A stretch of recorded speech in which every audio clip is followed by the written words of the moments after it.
Hello friends, welcome to our channel Rudra coaching classes. जैसा कि आप जानते हैं 10th क्लास का इंग्लिश का पेपर है आने वाले दिनों में, तो उसी से रिलेटेड वॉइस डायरेक्टेड हम देखेंगे जो एग्जाम में आने की पॉसिबिलिटी है। तो पहला हमारा है we did it. We did it हम सेंटेंस को देख रहे हैं कि कैसा सेंटेंस है, पॉजिटिव है, इसका हमें नेगेटिव में कन्वर्ट करना है। अब जब हम इसको देखते हैं वी डिड इट इस सेंटेंस को, तो इस सेंटेंस में हम पाते हैं कि इसमें हेल्पिंग वर्ब इज नहीं है, आर नहीं है, एम नहीं है, was, were, has, have, had, will, shall और ना ही कोई modal verb can, could, may, might. हालांकि विल और शैल भी मॉडल वर्ब है, वो कुछ भी नहीं है। तो बस हम समझ जाएंगे कि ये दो ही टेंस हो सकते हैं, या तो ये प्रेजेंट सिंपल हो सकता है या ये पास्ट सिंपल हो सकता है। तो चूंकि यहाँ पे डिड लिखा हुआ है और हम जानते हैं कि जो करना होता है, करना की फर्स्ट फॉर्म होती है डू और सेकंड फॉर्म होती है डिड, यानी कि इससे हमें पता चलता है कि ये पास्ट सिंपल टेंस है, क्योंकि पास्ट सिंपल टेंस ही एक ऐसा टेंस है जिसमें वर्ब की सेकंड फॉर्म यूज होती है। तो यानी कि ये यहाँ पर क्या है, सेकंड फॉर्म। अब हम इसका नेगेटिव बनाएंगे, नेगेटिव बनाएंगे मींस नोट लगाएंगे, ठीक है। तो जब इसका नेगेटिव बनाएंगे तो कैसे लिखेंगे, वी। अब नोट लगाने के लिए हमें हेल्पिंग वर्ब लगाना जरूरी है, तो पास्ट सिंपल टेंस की जो हेल्पिंग वर्ब है वो भी डिड होती है। क्या होती है, डिड होती है। तो वी डिड, नेगेटिव के लिए हमने लिख दिया नॉट। अब ये डिड हमने यहाँ से नहीं लिखा है, ये तो मेन वर्ब है, ये हमने अलग से लिखी है, हेल्पिंग वर्ब है।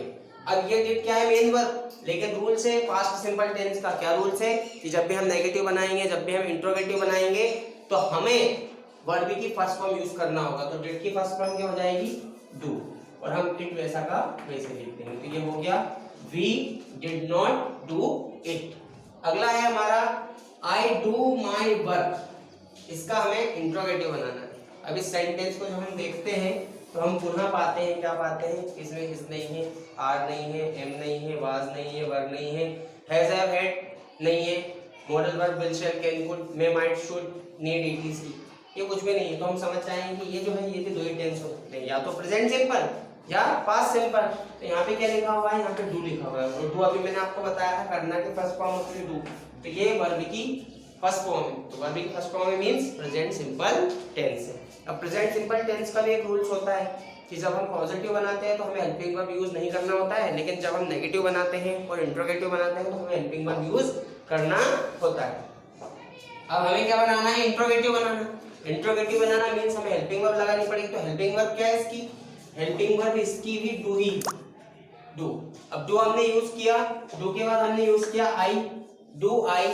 अब डू आई यूज करने के बाद मेन वर्ब भी हमें यूज करना पड़ेगा। तो मेन वर्ब क्या है, do my work, do I do my work. और चूंकि ये इंट्रोगेटिव है तो लास्ट में हम क्या लगा देंगे, क्वेश्चन मार्क। यदि आपने पूरा सेंटेंस लिखा do I do my work और यदि आप क्वेश्चन मार्क लगाना भूल गए गलती से, तो आपका नंबर कट जाएगा, आपको नंबर मार्क्स नहीं मिलेगा। अगला है ही, ब्रैकेट में है वर्ब लिव हियर सिंस 1990। आपसे बोला use the correct tense of the verb given in bracket, अर्थात जो ब्रैकेट में वर्ब दी हुई है उसकी करेक्ट टेंस के रूप में आपको वर्ब यूज करके सेंटेंस कंप्लीट करना है। तो अब हम यहाँ देख रहे हैं, यहाँ पे क्या लिखा हुआ है, किसी भी सेंटेंस में यदि सेंस आता है, फॉर आता है, उसके बाद टाइम दिया रहता है, जैसे यहाँ लिखा है 1990, तो हम समझ जाएंगे, क्या समझ जाएंगे कि ये डेफिनेटली कंटिन्यूअस टेंस में कन्वर्ट होगा। वो भी कौन सा कंटिन्यूअस, परफेक्ट कंटिन्यूअस। परफेक्ट कौन सा, प्रेजेंट परफेक्ट कंटिन्यूअस।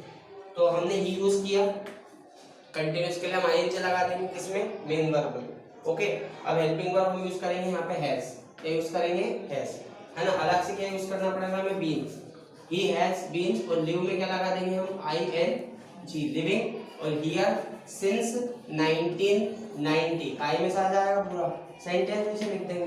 सिर्फ हमें मेन वर्ब लगानी होगी ING, क्योंकि हम इसको प्रेजेंट परफेक्ट कंटिन्यूअस में लेके जा रहे हैं। और हैज इसीलिए यूज करना होगा क्योंकि परफेक्ट, और बीन इसके लिए यूज किया हमने, ठीक है। अगला है हमारा open the door. Open the door का वॉइस चेंज करना है, तो ये कैसा सेंटेंस है, ये ऑर्डर वाला सेंटेंस है, जिसमें आपको आदेश दिया जा रहा है कि दरवाजा खोलो। तो जब भी ऑर्डर वाले सेंटेंस आते हैं, इंपरेटिव सेंटेंस आते हैं, तो उनका पैसिव वॉइस हमेशा लेट से शुरू होता है। तो हम क्या लिखेंगे, let the door, let the door B use करना होगा हमें। और ओपन की थर्ड फॉर्म क्या हो जाएगी, ओपन, क्या हो जाएगा, ओपन। तो let the door be open, ये इसका पैसिव वॉइस बनेगा।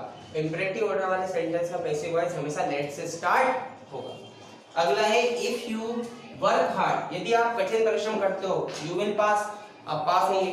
क्या करना है, rewrite using unless in place of if, हमें इफ की जगह पर अनलेस लगाना है। तो हम क्या करेंगे, इफ को हटाएंगे, अनलेस लगा देंगे। अब अनलेस तो हम लगा देंगे, अब अनलेस क्या होता है, अपने आप में नेगेटिव होता है, उसको किसी नोट की आवश्यकता नहीं होती। तो अनलेस लगाने के बाद हम लिखेंगे you, unless you work hard.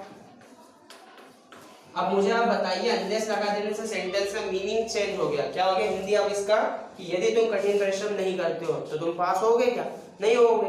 तो यू विल के बाद हमें क्या लगाना पड़ेगा, नोट लगाना पड़ेगा। तो you will not pass. Okay, thank you friends.